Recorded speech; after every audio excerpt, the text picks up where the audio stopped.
Hey guys, so now let's look at the solutions to question 7 and 8.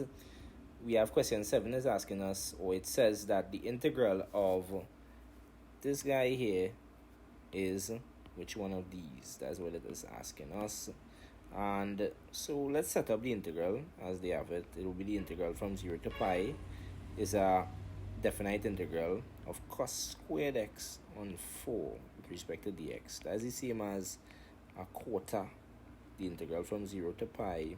Right? We could pull out the quarter out of the integral sign. Anytime I have constants, I like to pull it out of the integral sign. So this is what you'll be left with.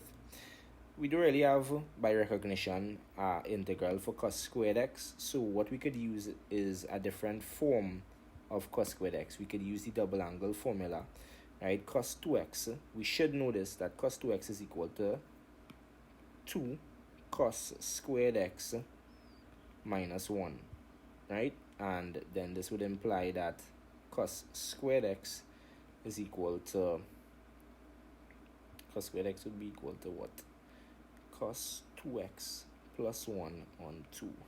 So then we could substitute this cos squared x with this guy here, right? That's what we're doing here. So you would have a quarter by the integral of 0, right, from 0 to pi of cos 2x plus 1 on 2 with respect to the x. You could pull out this half one time, as I said before, and it will multiply by the quarter to give you 1 on 8.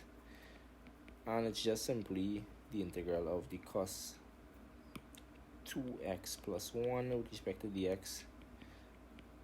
And this would simply be what?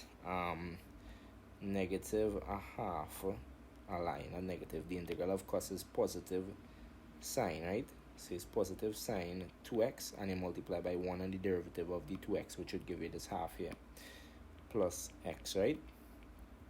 From 0 to pi. And when you plug in the upper and lower limits, what you would notice is that this entire thing here would just be pi, right? 1 on 8 by pi is what you would get. Because if you plug in a half sine of 2 pi here plus pi, and you minus it from the lower limit, which is a half sine 2 by 0 plus 0. This whole thing would be 0. This would be 0, and it leaves you back with pi. So that's how you get this pi only here, right? You could check that out. And in the end, you could see this guy here will just give you pi on 8, right? So that is your answer there for question 7. B, pi on 8 is your answer. So now let's look at part 8, or rather number 8. We have given that a, b, c, and k are constants, then the integral of this here can be expressed as, which one of these can this integral be expressed as? I am looking at this thing here. It's looking kind of partial fraction-y. That is the vibe I'm getting, right? I see a set of a and b's inside the dance. So let me try a partial fractions expression. This in terms of its partial fractions, and then let's see what will happen. So this here is the same as 55 on x by x squared minus 4, right, with respect to dx. And remember with partial fractions, you want to make sure that the denominator is fully factorized before you express a fraction in terms of its partial fractions, right?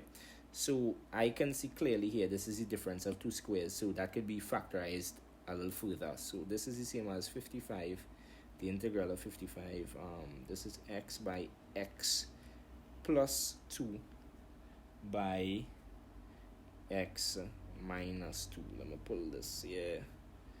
Right, so it looks kind of good here. And then the corresponding partial fractions for each one of these, right, linear factors would be what? That is the question. What will they be?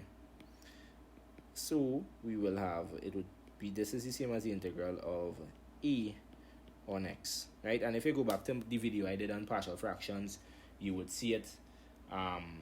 You would see, right, each one of the different types of factors and the fractions, the corresponding fractions, that, right? But these are just linear, so they're pretty straightforward. right? And these are the corresponding fractions for each factor here, right? That's cool. And this is basically it. Now we just integrate this, right? You notice that you do have to find the A and B and C, right?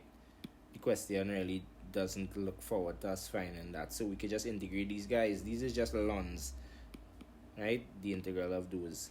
So you get the ln of not A, but A by the ln of x, the modulus, right, of A by the ln of the modulus of x, then B by the ln of the modulus of x plus 2, plus C by the ln of the modulus of x minus 2, plus K all here. This is what we have here. This is my answer. And it looks like D is the answer there, right? Just compare it. Make sure it looking, wait, something looking kind of wrong. Sus. Something looking kind of sus. Let me check it.